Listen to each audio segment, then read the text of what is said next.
बोल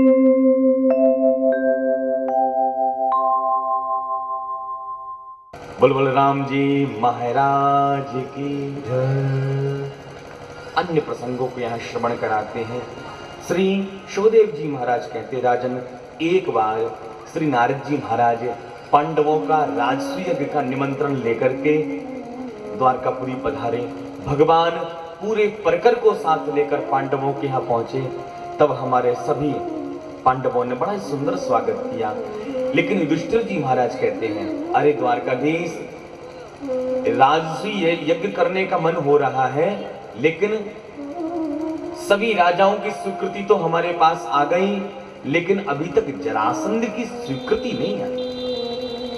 या तो जरासंध की स्वीकृति पत्र हमारे पास आए, या फिर जरासंध को जीता जाए युद्ध में। दो ही काम हो सकते हैं। तो भगवान कहते हैं, अरे दादा, आप एक काम करो, भीम और अर्जुन को मेरे साथ भेज दो, मैं कुछ ना कुछ करके आऊंगा। या तो स्वीकृति पत्र लेकर के आऊंगा, या फिर उसका वध करके आऊंगा।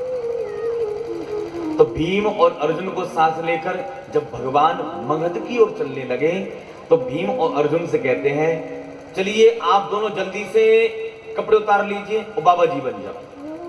भीमसेन कहते, वाह, अच्छे भले पहलवान को बाबा जी बना दोगे, मैं नहीं बनने वाला बाबा जी। भगवान कहते हैं, हम तुमको अपने साथ लेकर के आए, जैसा हम कहेंगे वैसा तुम्हें करना पड़ेगा। ठीक है भैया।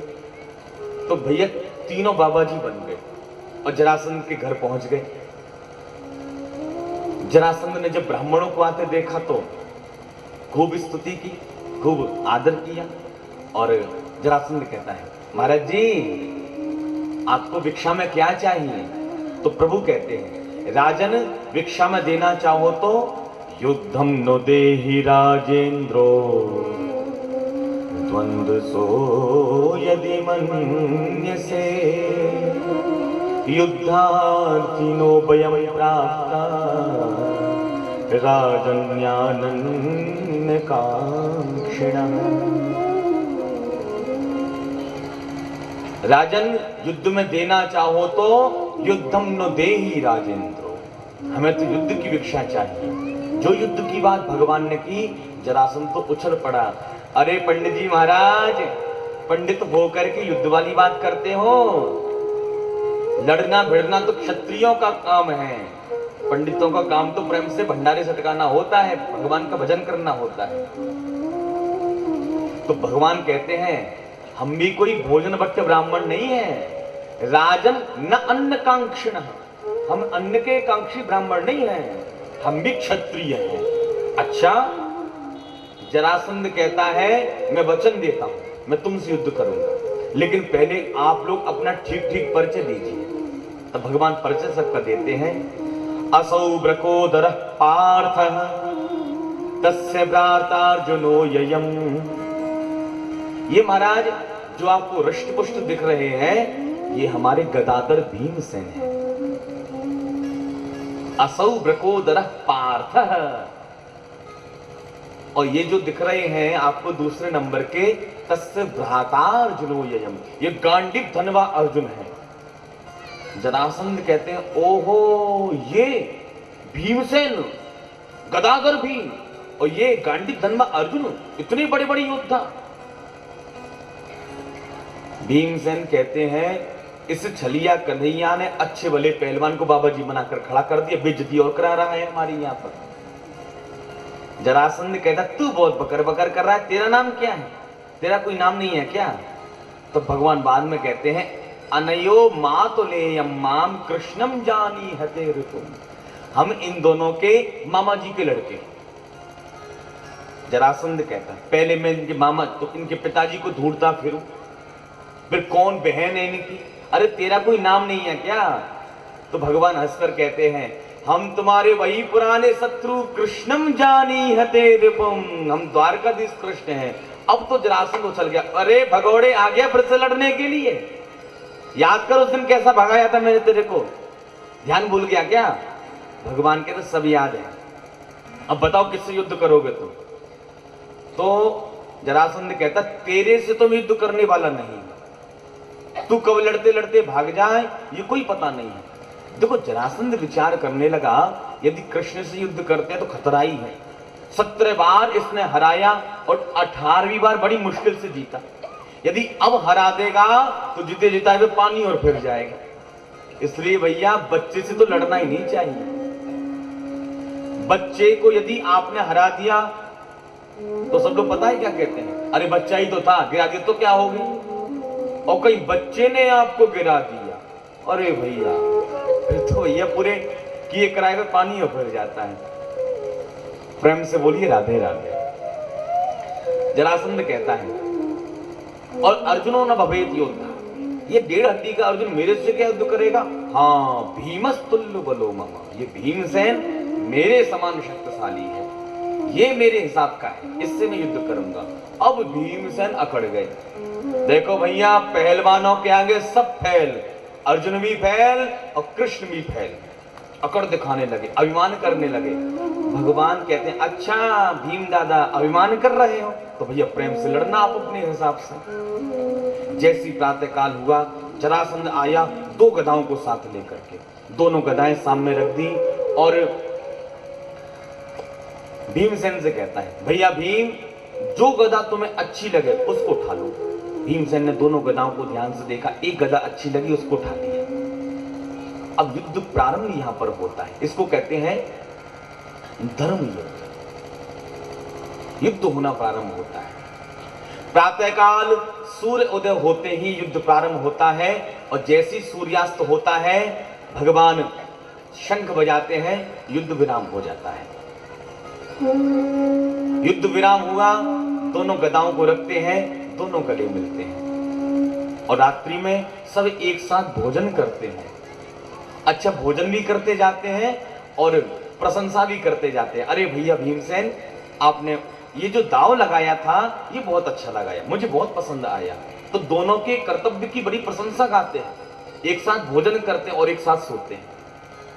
27 दिन तक भयंकर युद्ध चला, लेकिन 28वें दिन जरासंध ने इतने गदा के प्रहार किए, इतने गदा के प्रहार किए कि नस नस ढीली हो गई, कई जगह से शरीर से रक्त निकलने लगा। उस दिन तो भीमसेन ने अपने आप को बचाया, बस युद्ध नहीं किया। अब जैसी रात में सब लोग सोए तो अब भीमसेन की आंखों में नींद कहां, उन्हें तो डर और लगने लगा, सुबह युद्ध और करना है। पूरा शरीर दर्द के मारे बेचारे तड़पने लगे। रात में नींद खुल गई और धीरे से गोविंद के पास में आके पीतांबर खींचते हैं। अरे द्वारकाधीश, भगवान की हड़बड़ा करनी खुली। अरे दाऊ, अरे भैया भीमसेन और आप अभी तक सोए नहीं? अरे सवेरे युद्ध करना है आपको, चल जाके सोइए आप। भीमसेन कहते तुम बड़े नटखट हो कन्हैया, आए थे 3 और बढ़ा दिया मुझ अकेले को। दिन भर मेरी पिटाई देखते हो और रात में खाकर भोजन और तान दुपट्टा सो जाते हो।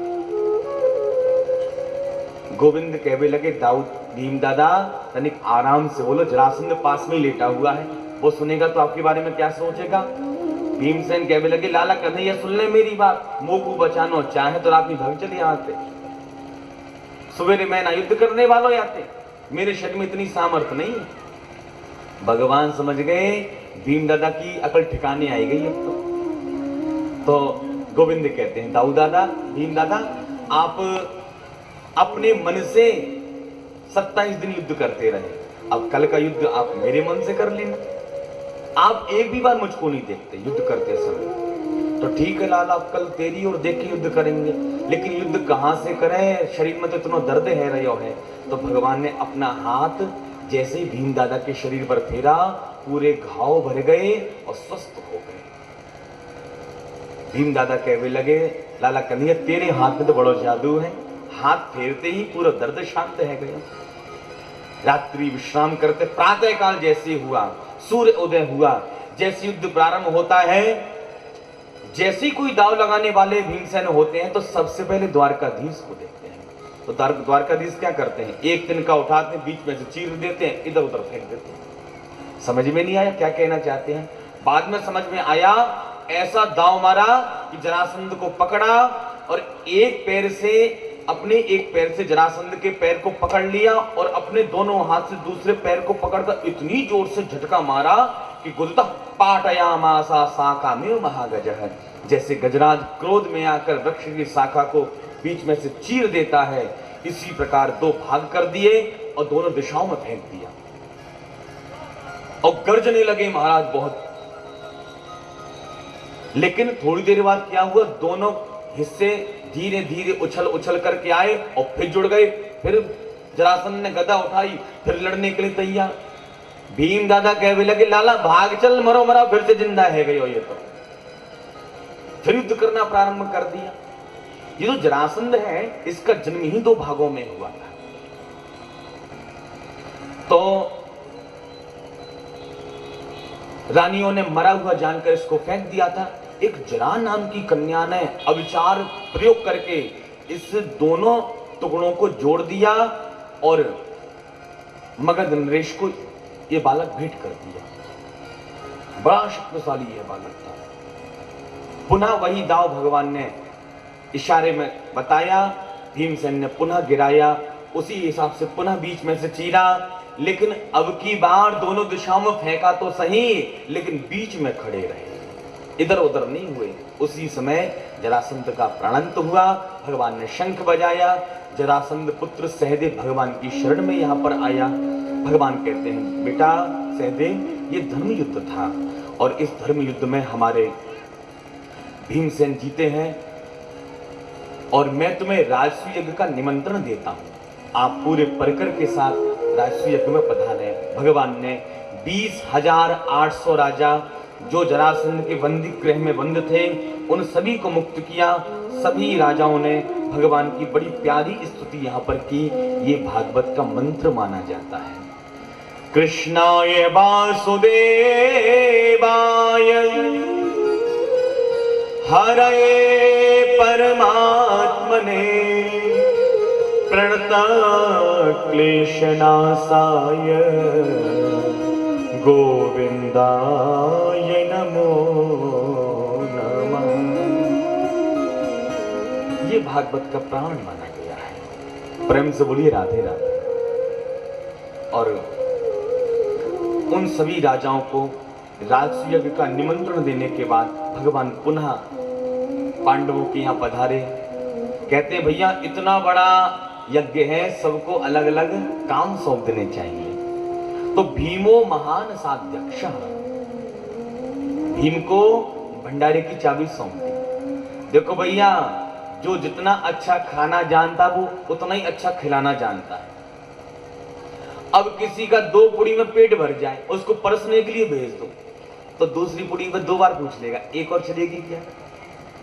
एक तो लेना ही पड़ेगी आपको। अरे भैया अभी भोजन प्रारंभ नहीं हुआ, अभी से पूछना प्रारंभ कर दिया तुमने। तो भोजन की चाबी, भंडारे की चाबी, कुठार की चाबी हमारे भीमसेन जैसों के हाथ में ही होना चाहिए। भीमो महान साध्यक्ष और धनाध्यक्षो सुयोधन। दान देने की सेवा दुर्योधन को सौंपी गई। कर्णो दाने महामना, कर्ण को दान देने की सेवा सौंपी। द्रौपदी से कहा गया जितने भी संत ब्राह्मण हमारे यज्ञ में आए वो कोई भूखा ना जाने पाए, तुम्हारी ये जिम्मेदारी है। भगवान ने सबको जब सेवा सौंपी तो विचार करने लगे कि मैं क्या करूंगा।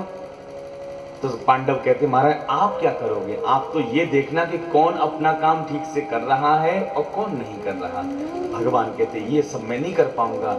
जितने भी संत ब्राह्मण यज्ञ में आएंगे उन सब के चरण धोने की सेवा मैं करूंगा। कृष्णे पादा बनी चले। और यज्ञ तो भैया प्रेम से प्रारंभ हो गया, लेकिन इस यज्ञ में एक बात सामने आई कि सबसे पहले पूजन किस राजा का किया जाए। तो सहदेव जरासंध का बेटा खड़ा होकर कहता है मुझे तो ऐसा लग रहा है कि द्वारकाधीश कृष्ण का प्रथम पूजन होना चाहिए, उनसे अच्छा तो कोई है ही नहीं। पितामह भीष्म खड़े हो गए, इस नाम पर मोहर लगा दी। अब जहां पितामह भीष्म मोहर लगा दें फिर किसकी हिम्मत महाराज जो बीच में टांग अड़ा जाए। सभी पांडव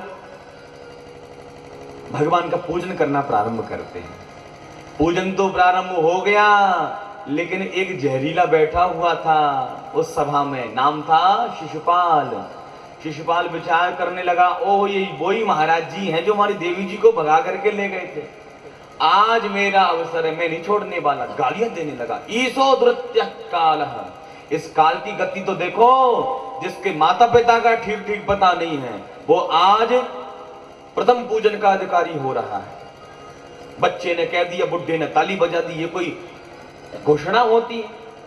उल्टा सीधा बोलने लगा। पांडवों ने निकाली तलवार, पांडवों ने तलवार निकाली तो शिशुपाल के पक्षधर राजा भी बैठे हुए थे, जो नहीं चाहते थे कि द्वारकाधीश का पूजन, वो भी खड़े हो गए तलवार ले लेके। अब भगवान विचार करने लगे, यदि युद्ध प्रारंभ होता है तो विश्व युद्ध छिड़ जाएगा, क्योंकि पूरे विश्व के राजा यहां पर विराजमान है। इसलिए भगवान अपने पक्षधर पांडवों को शांत करते हैं। हे प्रिय पांडवों, ये जो शिशुपाल है मेरी बुआ का बेटा है और हम दोनों हैं भाई भाई, तो द्विपक्षीय वार्ता होने दो, तीसरा कोई बीच में नहीं बोलेगा। तो पांडव शांत हुए तो इधर पक्षधर राजा भी शांत हो गए। अब शिशुपाल ने गाली देना प्रारंभ किया। जैसे ही 100 गाली पूरी हुई, भगवान कहते हैं, अरे भैया शिशुपाल, तेरी माँ मतलब मेरी बुआ, मैंने अपनी बुआ को वचन दिया था, बुआ जी आपका बेटा मेरे 100 अपराध भी कर देगा तब भी मैं उसे छोड़ दूंगा, लेकिन भैया तेरे 100 अपराध तो हो चुके हैं, अब उल्टा सीधा मत बोलना। लेकिन ये कहाँ रुकने वाला था, बोला जैसी गाली देना प्रयोग किया, भगवान ने सुदर्शन चक्र से शिशुपाल का सिर ही काट दिया। सिरक्षरांत चक्रेण जहारा पतितम रिपोः। सुदर्शन चक्र से सिर काटा, एक तेज प्रकाश निकला जो भगवान के श्री चरणों में आके विलीन हो गया है। बोलो भक्ति वत्सल भगवान की जय। अब भगवान ने एक बात यहां पर समझाई कि सहनशीलता एक आभूषण होता है, लेकिन हमारी सहनशीलता को यदि कोई कायरता समझने लग जाए तो वीर पुरुष फिर अपनी पराक्रमता का भी परिचय देते हैं। सहनशीलता आभूषण, लेकिन कोई आपकी सहनशीलता को यदि कायरता समझ रहा है तो अपने प्रभाव का आप परिचय दीजिए। आप भी बताइए कि हम कैसे। भगवान ने 100 गालियां सुनी पहले, इसके बाद सुदर्शन चक्र चलाया। प्रेम से बोलिए राधे राधे। एक मैदानकृत सुंदर सभा बनवाई थी पांडवों के लिए, जहां में जल में थल में जल दिखाई पड़ता था। दुर्योधन पहली बार उस सभा में गया तो जहां पानी नहीं भरा था, ऐसी चित्रकला दूर से थी कि ऐसा लग रहा था कि खूब पानी भरा पड़ा है। तो कपड़े उठा उठा कर चलने लगा, सब लोग हंसने लगे, कैसा पागल है, पानी भरा नहीं है कपड़े उठाकर चल रहा है। और जहां पानी भरा हुआ था वहां पर ऐसी चित्रकला थी कि दूर से तो ऐसा ही लग रहा था कि पानी है ही नहीं। सिर उठा के गया कि धम्मदी से महाराज पानी में गिर पड़ा। अब जो रुमाल में मुंह देकर हंसने लगे वो गला फाड़ कर हंसने लगे। जहां सभी मस्तम दृष्टस्त्रियों न पतयो परे। भीमसेन गला फाड़ कर चिल्लाए। भीमसेन की हंसी, और अन्य पुराणों में तो ऐसा भी प्रसंग आता है कि द्रौपदी के मुख से निकल गया, अंधे के तो अंधे ही होते। लेकिन भागवत का ये प्रसंग नहीं है। यहां भागवत में तो भीमसेन की हंसी चुभ गई हृदय।